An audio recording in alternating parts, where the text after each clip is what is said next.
ശബരിമല സ്വർണ്ണ കവർച്ചയില് ചെന്നൈയിൽ സ്മാർട്ട് ക്രിയേഷൻസിലേക്ക് പോവാണല്ലേ ആദ്യം തന്നെ ഒരിക്കൽ പോയിരുന്നു. ഇപ്പോൾ കൂടുതൽ സ്വർണം കാണാനില്ല എന്ന വെളിപ്പെടുത്തൽ വരുന്നത് അത് VSSCയുടെ റിപ്പോർട്ട് വന്നതോടുകൂടിയാണ്. ഇതുവരെ പറഞ്ഞു നിന്നതും നിൽക്കക്കള്ളി ഇല്ലാതെ വരുമ്പോൾ മാത്രം അന്വേഷണം ഒന്ന് തോന്നിപ്പിക്കുന്നു. അത്രേ ഉള്ളൂ. എന്നിട്ട് വലിയ കാരണം ഇതിപ്പോ അടൂർ പ്രകാശ് എന്ന തലത്തിലേക്ക് മാറ്റി വെച്ചേക്കുകയാണ്. അപ്പോൾ മറുവശത്ത് കടകംപള്ളിയൊക്കെ സേഫ് ആക്കാനുള്ള നീക്കം ഇപ്പോഴും നടക്കുന്നുണ്ട്, ചോദ്യം ചെയ്യുമെന്നൊക്കെ പറയുന്നുണ്ടെങ്കിലും. എന്നിട്ട് അവിടെ നിന്ന് വഴി നേരെ സ്മാർട്ട് ക്രിയേഷൻസ്, ഗോവർദ്ധൻ, പങ്കജ് ഭണ്ഡാരി ഇങ്ങനെ വഴിതിരിച്ചു വിടുന്നത് ആദ്യമായിട്ടല്ല. പക്ഷെ അപ്പോഴും കടകംപള്ളിയെ വീണ്ടും ചോദ്യം ചെയ്യാത്തത് എന്തെന്ന ചോദ്യം വളരെ സജീവമായി നിൽക്കുന്നു. അപ്പോൾ പറയുന്നത് മനസ്സിലായില്ല എന്തുകൊണ്ടാണെന്ന്. മനസ്സിലാക്കാൻ നിയമസഭാ തെരഞ്ഞെടുപ്പ് തൊട്ടടുത്ത് നിൽക്കുന്നു. പക്ഷേ രണ്ട്, നമ്മൾ ഒരു അഭ്യൂഹങ്ങളിലേക്കും പോകുന്നില്ല, പട്ടം പറത്താൻ പോകുന്നില്ല, അല്ലെങ്കിൽ മറ്റു ചില ചാനൽസ് ചെയ്യുന്ന പോലെ അതാണ് ഇതാണെന്ന് വെറുതെ എഴുതി കാണിക്കുന്നുമില്ല. പക്ഷേ ഈ കടകംപള്ളി എന്നൊരാൾ മാത്രം വിചാരിച്ചാൽ പോറ്റിയെ വിടും. ഇപ്പോൾ വളരെ വ്യക്തമാണ് കടകംപള്ളി എന്തൊക്കെ പറഞ്ഞു ഒഴിഞ്ഞു കഴിഞ്ഞാലും കടകംപള്ളി അവിടെ നിന്ന് സ്വർണം കൊണ്ടുപോയോ പണം കൈപ്പറ്റിയോ എന്നുള്ളത് നമുക്കറിയില്ല, അന്വേഷണത്തിൽ കണ്ടെത്തട്ടെ. കടകംപള്ളി താൻ ഒരു വട്ടം മാത്രമേ പോറ്റിയെ കണ്ടുള്ളൂ എന്ന് പറഞ്ഞ കടകംപള്ളിയുടെ വീട്ടിൽ പലവട്ടം പോയതിനുള്ള തെളിവുകൾ പുറത്തു വന്നിരിക്കുന്നു. കടകംപള്ളി ഇവിടുന്ന് സ്ഥിരം സന്ദർശകനായിരുന്നു എന്ന് അയൽക്കാരൻ പറയുന്നു. നോക്കൂ, നിങ്ങൾക്ക് മറച്ചു വയ്ക്കാനോ ഒന്നുമില്ലെങ്കിൽ കൃഷ്ണരാജ്, നിങ്ങളോട് ചോദിക്കുന്നു, നിങ്ങൾക്ക് ഇനിയാളെ അറിയാമോ? അറിയില്ല എന്ന് പറയുമോ? നിങ്ങൾ ഇയാളുടെ വീട്ടിൽ പോയിട്ടുണ്ടോ? 10 വട്ടമോ 15 വട്ടമോ പോയിട്ടുണ്ടെങ്കിൽ നിങ്ങൾക്ക് ഒളിക്കാനൊന്നുമില്ലെങ്കിൽ, നിങ്ങളുടെ മടിയിൽ കനമില്ലെങ്കിൽ, നിങ്ങൾ എന്തുകൊണ്ട് 15 വട്ടം പോയതിന് 1 വട്ടം എന്ന് പറയണം? സ്വാഭാവിക ഒരു ലോജിക്കൽ ചോദ്യമാണ് ചോദിക്കുന്നത്. ഇത് തന്നെയല്ലേ അവിടെ സംഭവിച്ചിരിക്കുന്നത്? അല്ലെങ്കിൽ തന്നെ ഒരു ദേവസ്വം മന്ത്രി അറിയാതെ ശബരിമല പോലെ സുപ്രധാനമായൊരു ക്ഷേത്രത്തിൽ എന്തും സംഭവിക്കുമെന്നാണെങ്കിൽ പിന്നെ ആ ദേവസ്വം മന്ത്രിയുടെ റോൾ എന്താണ്? ഒന്നുകിൽ ഭരിക്കാൻ അറിയില്ല, ദേവസ്വം ബോർഡിനെ കൈകാര്യം ചെയ്യാൻ അറിയില്ല എന്നല്ലേ, അല്ലെങ്കിൽ ഇതിനെല്ലാം കൂട്ടുനിന്നു എന്നാണ്. ഇതിൽ രണ്ടിലേതെങ്കിലും ഒന്നും സമ്മതിക്കണം. ഈ കടകംപള്ളി എന്ന് പറയുമ്പോഴെല്ലാം അദ്ദേഹവും CPM നേതാക്കളും ഇടതുകക്ഷി നേതാക്കളും മന്ത്രിമാരും അടക്കം പറയുന്നൊരു വാദമുണ്ട്, ദേവസ്വം ബോർഡ് ഇൻഡിപെൻഡൻ്റ് ആണ്, ദേവസ്വം ബോർഡാണ് കാര്യങ്ങൾ തീരുമാനിക്കുന്നത്, ദേവസ്വം മന്ത്രിക്ക് റോളില്ല എന്ന്. ആ പറയുന്ന ദേവസ്വം ബോർഡിൻ്റെ തന്നെ മിനിറ്റുകളിൽ പറയുന്നുണ്ട്, അല്ലെങ്കിൽ സർക്കാർ കഴിഞ്ഞ ദിവസം ജനം TV തന്നെ പ്രസിദ്ധീകരിച്ച രേഖകൾ പറയുന്നുണ്ട്, ഉണ്ട്, ഉത്തരവാദിത്വം ഉണ്ട് എന്ന് പറയുന്നു. 2, ഇപ്പോഴും പുറത്തു വരാത്തൊരു വസ്തുതയുണ്ട്. ഇപ്പോഴും ആരും വ്യക്തമായി പറയാത്ത അല്ലെങ്കിൽ എടുത്തു കാണിക്കാത്തൊരു സംഗതി, ഈ സ്പോൺസർഷിപ്പ് ചോദിച്ചുള്ള കത്ത് ആർക്കാണ് ആദ്യം പോയത്, ആരാണിത് ദേവസ്വം ബോർഡിന് കൈമാറിയത്, അതുകൂടെ അന്വേഷിക്കട്ടെ, പറയട്ടെ. ഉണ്ണികൃഷ്ണൻ പോറ്റി സ്പോൺസർ ആകണം എന്നപേക്ഷിച്ച് കത്ത് കൊടുത്തത് ആർക്ക്? ഉണ്ണികൃഷ്ണൻ പോറ്റിയെ സ്പോൺസർഷിപ്പിന് പരിഗണിക്കണം എന്ന് പറഞ്ഞ് ഈ കത്ത് ദേവസ്വം ബോർഡിന് ഫോർവേഡ് ചെയ്തത്, നൽകിയത് ആര്? അതിനുകൂടി മറുപടി വരും അല്ലേ? ഏതായാലും കടകംപള്ളിയെ വീണ്ടും ചോദ്യം ചെയ്തേക്കും എന്നൊരു വാർത്ത വരുന്നുണ്ട്.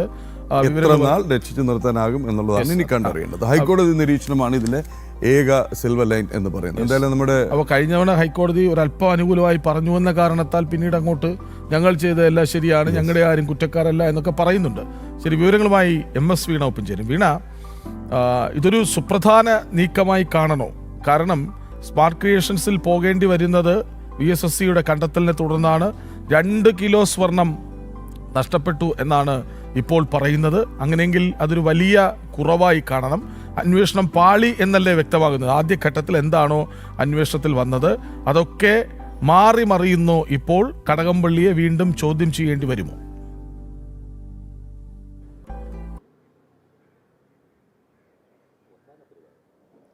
തീർച്ചയായും കൃഷ്ണരാജ്, ശബരിമല സ്വർണ്ണ കവർച്ച കേസുമായി ബന്ധപ്പെട്ട കേസിന്റെ വിവരങ്ങൾ വരികയും നമ്മൾ ഇതുവരെയുള്ള കേസ് അന്വേഷണം പരിശോധിക്കുകയാണെങ്കിൽ ആദ്യം ഒരു വേഗതയുണ്ടായിരുന്നു, പിന്നീട് അത് മന്ദഗതിയിലേക്ക് പോകുന്ന കാഴ്ചയാണ് കണ്ടത്.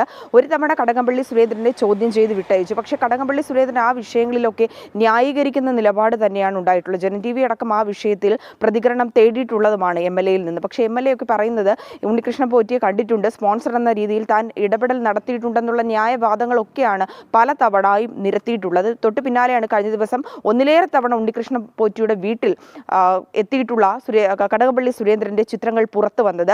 ആ നിത്യ സന്ദർശകനായിരുന്നു. ഒപ്പം തന്നെ ആ കുടുംബത്തിൽ എന്ത് ചടങ്ങുകൾ വന്നാലും ആ ചടങ്ങുകളിൽ എത്തുന്ന സാഹചര്യം കൂടി ഉണ്ടായിരുന്നു എന്ന് വ്യക്തമാക്കുന്ന ചിത്രങ്ങൾ പുറത്തു വരുമ്പോഴും ഇതേ ന്യായീകരണം തന്നെയാണോ കടകംപള്ളി തുടരുന്നത് എന്നുകൂടി നമുക്ക് അറിയേണ്ടിയിരിക്കുന്നു. ഈ കേസ് അന്വേഷണവുമായി നമ്മൾ ബന്ധപ്പെട്ട് പരിശോധിക്കുകയാണെങ്കിൽ ശാസ്ത്രീയ പരിശോധനാ ഫലം വന്ന് ദിവസങ്ങൾ പിന്നിടുകയാണ്.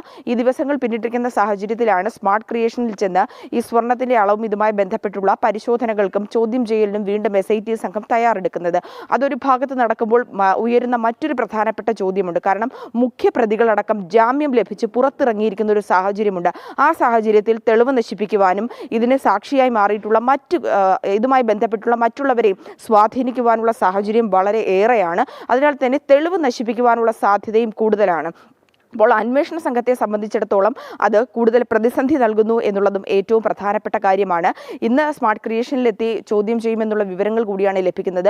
ഉണ്ണികൃഷ്ണൻ പോറ്റി, മുരാരി ബാബു ഒക്കെ പുറത്തിറങ്ങിയിരിക്കുന്ന ഒരു സാഹചര്യം കൂടിയുണ്ട്. മാത്രമല്ല ഇടക്കാല റിപ്പോർട്ട് സമർപ്പിക്കാൻ കോടതിയിൽ വൈകിയൊരു സാഹചര്യമുണ്ട്. ഇന്നായിരിക്കും SIT സംഘം അത് സമർപ്പിക്കുക എന്നുള്ള വിവരങ്ങൾ കൂടി ലഭിക്കുന്നുണ്ട്. അപ്പോൾ ഇത്തരത്തിൽ ഈ അന്വേഷണം മന്ദഗതിയിലാകുമ്പോൾ ഒരു ഭാഗത്ത് പ്രതികൾക്ക് രക്ഷപ്പെടാനുള്ള സാഹചര്യം കൂടി ഒരുക്കുന്നുണ്ട് എന്നുള്ളത് വ്യക്തം തന്നെയാണ്. മാത്രം കടകംപള്ളി സുരേന്ദ്രനെ സംബന്ധിച്ചിടത്തോളം ഒരു നിയമസഭാ തിരഞ്ഞെടുപ്പ് അടുത്തിരിക്കുന്ന ഒരു സാഹചര്യം കൂടിയാണ്. കടകംപള്ളി സുരേന്ദ്രനെ മാത്രമല്ല CPM-നെ സംബന്ധിച്ചിടത്തോളം 2 തവണ കഴക്കൂട്ടത്ത് ഭൂരിപക്ഷത്തോടു കൂടി വിജയിച്ച ഒരു MLA കൂടിയാണ്. അപ്പോൾ വീണ്ടും നിയമസഭാ തിരഞ്ഞെടുപ്പുമായി ബന്ധപ്പെട്ട് മേഖലാ ജാഥകളുമായി മണ്ഡലത്തിൽ സജീവമാണ് കടകംപള്ളി സുരേന്ദ്രൻ.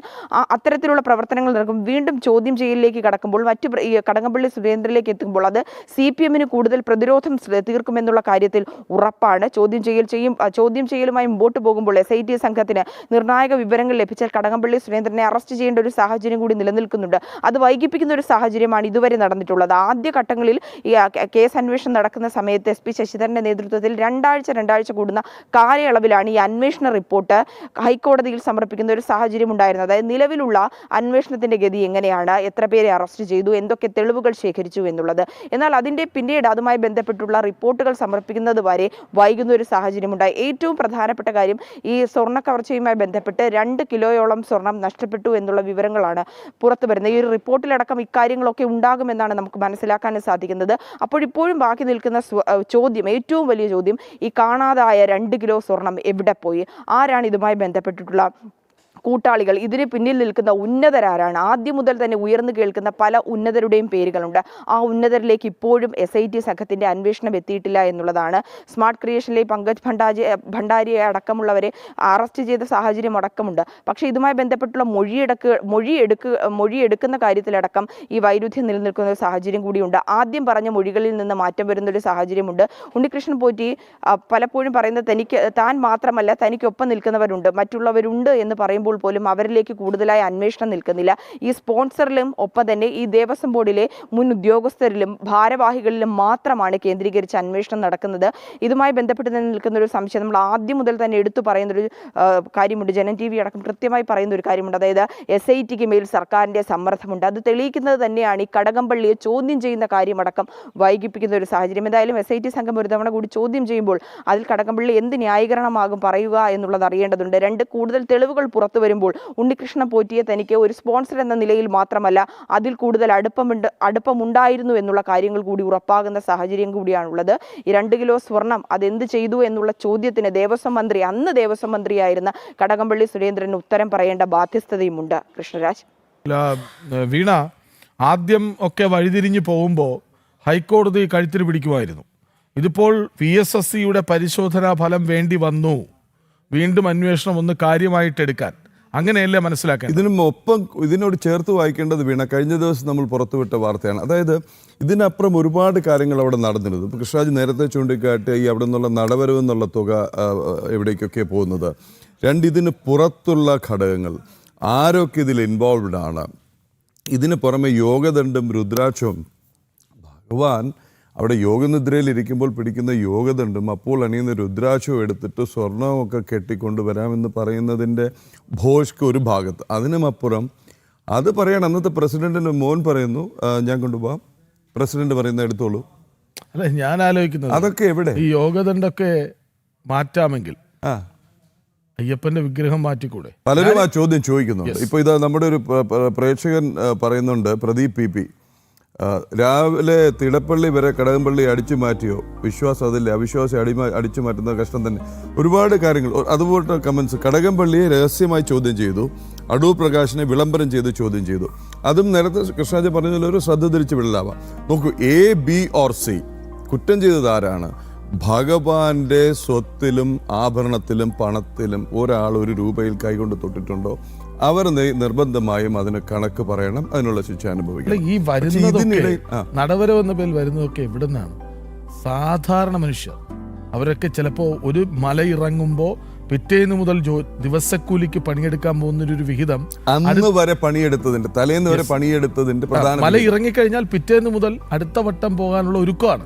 അത് ഈ ആറ്റുകാൽ പൊങ്കാലയ്ക്ക് നമ്മൾ പറയാറുണ്ട്, സ്ത്രീകൾ അതിനുവേണ്ടി പണം മാറ്റി വയ്ക്കാറുണ്ട്, ശേഖരിച്ച് വെച്ച ഒടുവിൽ അവർ സ്വയം പര്യാപ്തരായി വരികയാണ്. അപ്പോൾ ഒരാൾ എത്ര കഷ്ടപ്പെട്ടാണ് പണം അങ്ങനെ മാറ്റിവെക്കുന്നത്, എത്ര ദിവസം വ്രതമെടുത്താണ് അവർ അയ്യപ്പനെ മാത്രം മനസ്സിൽ ധ്യാനിച്ച് മല കയറി വന്ന് മണിക്കൂറുകൾ ക്യൂ നിന്ന് അവിടെ അടിസ്ഥാന സൗകര്യങ്ങളില്ലാതൊക്കെ അനുഭവിച്ച് അയ്യനെ ഒന്ന് കാണുമ്പോൾ കണ്ണ് കടലാവുക. 2 നിമിഷം, 1 നിമിഷം, ഒറ്റ സെക്കൻഡ് വ്യൂ അത് കാണാൻ വേണ്ടി ഒരാൾ അവിടെ വരുമ്പോൾ അയാൾ അവിടെ ഇട്ടു പോകുന്ന നാണയത്തുട്ടുകൾ, ഒരുപക്ഷെ സ്വർണം വരെ അവർ ദിവസക്കൂലിക്ക് പോകുന്നയാൾ അവിടെ സ്വർണം ഭഗവാന് സമർപ്പിച്ചേക്കാമെന്ന് വഴിപാട് നേരുകയാണ്, അതവിടെ കൊണ്ടുവരിക. ഈ പണമാണ് ഒരു ഉളുപ്പുമില്ലാതെ, ഒരു വിശ്വാസവുമില്ലാതെ. മറ്റവൻ അവിടെ നിന്ന് 1 രൂപ തുട്ടെടുക്കണമെങ്കിൽ പേടിക്കും, വിശ്വാസമുള്ളവരാണ്. ഇതൊന്നുമില്ല, വിശ്വാസമില്ലാത്ത എനിക്കും എന്താകാമെന്ന് കരുതി അടിച്ചു മാറ്റുന്ന ഈ ഉളുപ്പില്ലാത്തവന്മാർ അകത്ത് പോവുക തന്നെ വേണം. അതിന് കൃത്യമായ സന്ദേശമാണ് ഇപ്പോൾ വന്നുകൊണ്ടിരിക്കുന്നത്. ഇത് എന്തൊക്കെ എവിടെയൊക്കെ ഒളിപ്പിക്കാൻ ശ്രമിച്ചാലും ഞാനിപ്പോഴും വിശ്വസിക്കുന്നു ഒരു തരത്തില്ലെങ്കിൽ വേറൊരു തരത്തിൽ ശിക്ഷ കിട്ടിയിരിക്കുമെന്നുള്ളത് ഭഗവാൻ തന്നെ കാണിച്ചു കൊടുക്കുകയാണ്. എനിക്ക് തോന്നുന്നു കണ്ടിരുന്നതായിരിക്കും, എവിടം വരെ പോകും, എത്ര കക്കും, വെളുക്കുവോളം കക്കുമെന്നറിയാൻ കാത്തിരുന്നതായിരിക്കും. ശരി വീണ, അതായത് നേരത്തെ ചോദിച്ചത് ഇപ്പോൾ SIT-യുടെ പരിശോധന വേണ്ടി വന്നു, VSC-യുടെ പരിശോധന വേണ്ടി വന്നു, SIT-ക്ക് ഒന്നും സ്പീഡാവാൻ. അതുവരെ ആമവേഗമായിരുന്നു.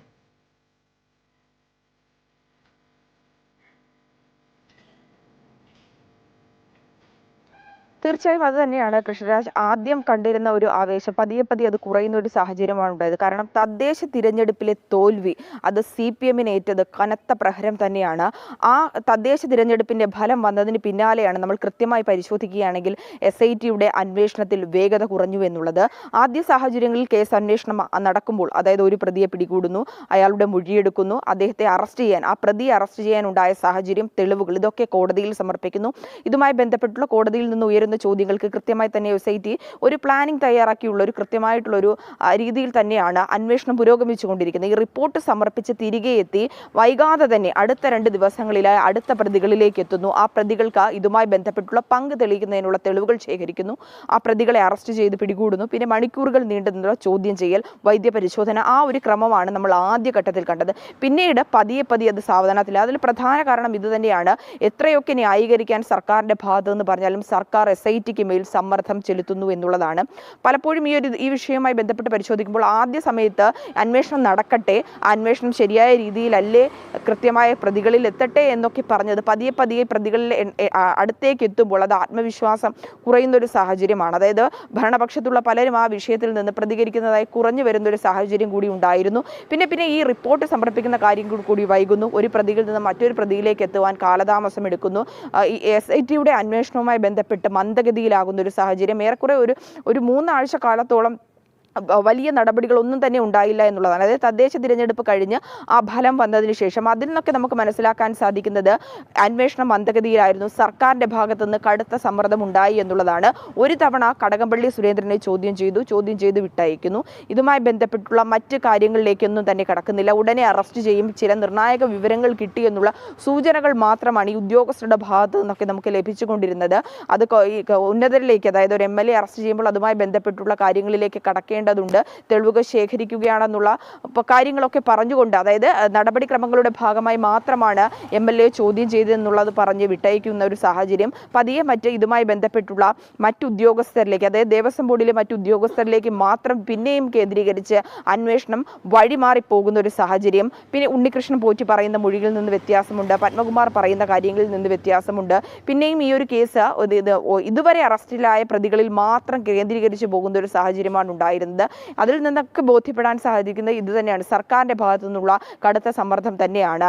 അത് തന്നെയാണ് SIT വിഭാഗത്തിൻ്റെ അന്വേഷണം മന്ദഗതിയിലാകാനും ശരിയായ ഗതി അല്ല എന്നുള്ള തരത്തിലുള്ള വിമർശനങ്ങൾ ഉയരുന്ന സാഹചര്യം നമ്മൾ കണ്ട. നിയമസഭയിലടക്കം നമ്മൾ പരിശോധിക്കുകയാണെങ്കിൽ ശബരിമല സ്വർണ്ണക്കവർച്ച വിഷയത്തിൽ തന്നെയായിരുന്നു ഈ കഴിഞ്ഞ ഇപ്പോൾ ഇടക്കാലത്തേക്ക് പിരിഞ്ഞിരിക്കുകയാണെങ്കിൽ പോലും സഭയിൽ ഇക്കാര്യം തന്നെയായിരുന്നു ചർച്ച ചെയ്തുകൊണ്ടിരുന്നത്. എന്തൊക്കെ ന്യായങ്ങൾ കടകംപള്ളി സുരേന്ദ്രൻ പറഞ്ഞാലും ഒരു ദേവസ്വം മന്ത്രിക്ക് എങ്ങനെയാണ് ഇക്കാര്യങ്ങളിൽ നിന്ന് ഒഴിഞ്ഞു മാറാൻ സാധിക്കുന്നത്? തനിക്കറിയില്ല, ദേവസ്വം ബോർഡിനാണ് ഇതുമായി ബന്ധപ്പെട്ടുള്ള എല്ലാ കാര്യങ്ങളും അറിയാമെന്നുള്ള ന്യായവാദങ്ങൾ തന്നെയാണ് കടകംപള്ളി സുരേന്ദ്രൻ ആദ്യം മുതൽ തന്നെ നിരത്തുന്നത്. അക്കാര്യങ്ങളൊക്കെ വലിയ ചോദ്യങ്ങൾ നിലനിൽക്കുന്നുണ്ട്. അപ്പോൾ ബോർഡിൻ്റെ കീഴിൽ നിൽക്കുമ്പോൾ ബോർഡ് എന്തെങ്കിലും ബന്ധപ്പെട്ട് നടപടിക്രമങ്ങൾ സ്വീകരിക്കുമ്പോൾ അത് മന്ത്രിയെ അറിയിക്കില്ലേ? ശബരിമലയിൽ ഇതുമായി ബന്ധപ്പെട്ട് നടപടിക്രമം ഒരു സ്പോൺസറൊക്കെ എങ്ങനെയാണ് അവിടെ വന്ന് ഇത്രയും സ്വാതന്ത്ര്യത്തോടു കൂടി പെരുമാറാനുള്ള സാഹചര്യം ഉണ്ടാകുന്നത്? അതിന് ചിട്ടയായുള്ളൊരു നടപടിക്രമങ്ങളില്ല. ഇതൊന്നും ദേവസ്വം ബോർഡോ അല്ലെങ്കിൽ ദേവസ്വം ബോർഡിന് കീഴിലുള്ള ഫയലുകൾ കൃത്യമായി പരിശോധിക്കാത്തതെന്നുള്ള ചോദ്യങ്ങൾ നിലനിൽക്കുകയാണ്. ഇപ്പോൾ ഈ കേസുമായി ബന്ധപ്പെട്ട് അന്വേഷണം ആരംഭിക്കുമ്പോൾ തന്നെ ആദ്യം ചെയ്ത് ഇതുമായി ബന്ധപ്പെട്ടുള്ള രേഖകൾ പരിശോധിക്കുകയാണ് ചെയ്യുന്നത്. ആ രേഖകളിൽ നിന്നൊക്കെ നമുക്ക് മനസ്സിലാക്കാൻ സാധിക്കും കൃത്യമായിട്ടുള്ള വീഴ്ച സംഭവിച്ചു. അത് ഒരു ഭാഗത്തു നിന്ന് മാത്രമല്ല, ബോർഡിലെ ഉദ്യോഗസ്ഥർക്ക് മാത്രമല്ല, ഉന്നതർക്ക് ഇതുമായി ബന്ധപ്പെട്ട്, അതായത് ദേവസ്വം മന്ത്രിക്കടക്കം ഇക്കാര്യത്തിൽ വ്യക്തമായ അറിവുണ്ട്. ദേവസ്വം മന്ത്രി അറിയാമെങ്കിൽ അത് സർക്കാരിനും കൃത്യമായി ഒരു വിഷയത്തിൽ അറിവുണ്ട് എന്നുള്ളത് തന്നെയാണ് സാധ്യത. കാരണം ഒരു ബോർഡിന്റെ വീണയാണ് ഇത് സംബന്ധിച്ച വിവരങ്ങൾ നൽകിയത്. വീണ ദയവായി തുടർന്നുള്ള ബുള്ളറ്റിനുകളിൽ ഇതിൻ്റെ അപ്ഡേറ്റ്സ് എന്താണ് എന്നുള്ളത് പറയുക. ചെന്നൈയിലേക്ക് പോകുന്നു, സ്മാർട്ട് ക്രിയേഷൻസിൽ പോകുന്നു. ഇനി അത് എത്ര നാളെടുക്കുമെന്ന് കണ്ടറിയാം. എങ്ങനെയെങ്കിലും നിയമസഭാ തെരഞ്ഞെടുപ്പ് ഒന്ന് കഴിഞ്ഞ് കിട്ടണം, അതാണ് പ്രധാനപ്പെട്ട ലക്ഷ്യം. അതിനു മുമ്പ് ഈ കടകംപള്ളിയെക്കുറിച്ചുള്ള ഒന്നും പുറത്തു വരരുത്, അല്ലെങ്കിൽ CPM ഇത്രയും വിവാദം വന്ന സാഹചര്യത്തിൽ കടകംപള്ളി ഇനി മത്സരിക്കും, അതാണ് കണ്ടറിയേണ്ട വിഷയം. കാര്യം മത്സരിക്കുകയാണെങ്കിൽ ഇത് എനിക്ക് തോന്നുന്നു ധർമ്മസങ്കടത്തിലായിരിക്കും. ഒരുപാട് സംവിധാനങ്ങളല്ല, അവർക്ക് ഒരുപാട് ചട്ടവും കീഴ്വഴക്കവും ഒക്കെ ഉണ്ടല്ലോ. 2 തവണ മത്സരിച്ച് അത് മാത്രമല്ല 2 വലിയ സഖാക്കൾ അകത്ത് കിടക്കുകയാണ്. അപ്പോൾ CPM-ന്റെ പങ്ക് വ്യക്തമായി കഴിഞ്ഞു. ഈ സ്വർണ്ണക്കവർച്ചയിൽ CPM-ന്റെ പങ്ക് കൃത്യമാണ്, വ്യക്തമാണ്. പത്മകുമാറും N. വാസുവും കറകളഞ്ഞ CPM-കാരാണ്. വിവിധ തസ്തികകൾ വഹിച്ചു. ആരും അറിയാതെ എന്തിന് കടകംപള്ളിയെ ചോദ്യം ചെയ്യുന്നൊരു ചോദ്യമല്ലേ? അപ്പൊ സ്വാഭാവികമായി അവിടെയും കുഴപ്പമുണ്ട്. അങ്ങനെയെങ്കിൽ കടകംപള്ളിക്ക് ഏതാണ്ട് തിരഞ്ഞെടുപ്പിൽ മത്സരിക്കാൻ പറ്റാത്തൊരവസ്ഥ സംജാതമായി കഴിഞ്ഞു. തെരഞ്ഞെടുപ്പ് മത്സരിക്കുകയാണെങ്കിൽ കടകംപള്ളി കഴക്കൂട്ടം മുതൽ അങ്ങ് കാസർഗോഡ് വരെ ഒരൊറ്റ വിഷയമേ ഉണ്ടാവുള്ളൂ പ്രചാരണ രംഗത്ത്, സ്വർണം കെട്ടതാരപ്പ. പക്ഷെ മത്സരിക്കാതിരുന്നാലോ? എന്തുകൊണ്ട് മാറ്റി നിർത്തി എന്നുള്ള ചോദ്യം ദിവസം ഒരു വട്ടം വീതമെങ്കിലും പ്രതിരോധത്തിലാണ് ഈ വിഷയത്തിൽ. അത്രമേൽ പ്രതിരോധത്തിലായതുകൊണ്ടാണ് മറുവശത്തേക്ക് ചാടിക്കടിക്കാൻ MV ഗോവിന്ദനും പിണറായി വിജയനും ഒക്കെ ദിവസവും സമയമെടുക്കുന്നത് എന്നതും ശ്രദ്ധേയമാണ്.